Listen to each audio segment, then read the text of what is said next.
Well, as we first reported here at 5 o'clock, the federal investigation into Detroit's demolition program has now risen to the level of a grand jury. But who's actually under investigation and who isn't? That's the question. Local 4 defender Kevin Dietz joins us again with some of those answers. Kevin?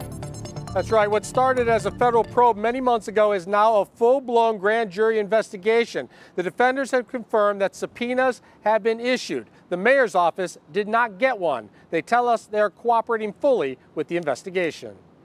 Detroit's demolition program is being picked apart by a federal grand jury, looking at no-bid contracts, skyrocketing prices, and bills that the federal government has been paying to knock down thousands of abandoned homes in Detroit.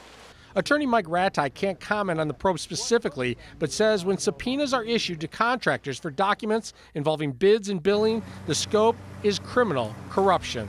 If they're sending out subpoenas and they're, interviewing a lot of people before the grand jury, they're trying to make a case. And so whoever the targets are, need to keep their head down. Duggan represented Bobby Ferguson in the city of Detroit's largest public corruption investigation, which sent Ferguson and former Mayor Kwame Kilpatrick off to prison for decades. Sources say at this time, Mayor Mike Duggan and the mayor's office have not received subpoenas and are not the targets of this investigation. The lawyer for the mayor would call the feds and find out, is my client a target?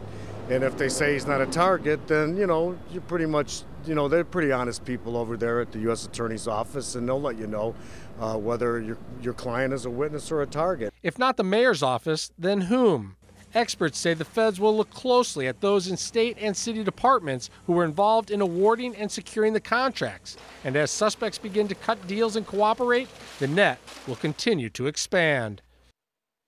I spoke with one law enforcement official today who said once the subpoenas are issued, it's often a foot race to the U.S. Attorney's Office to try and cut deals, suspects trying to stay out of prison. Sources tell me there are dozens of people involved in this investigation, so it could be a very, very busy summer for the Public Corruption Unit. Kevin Dietz, Defenders. Now, Kevin, we know the feds have been looking at the demolition program and the land bank for several months now.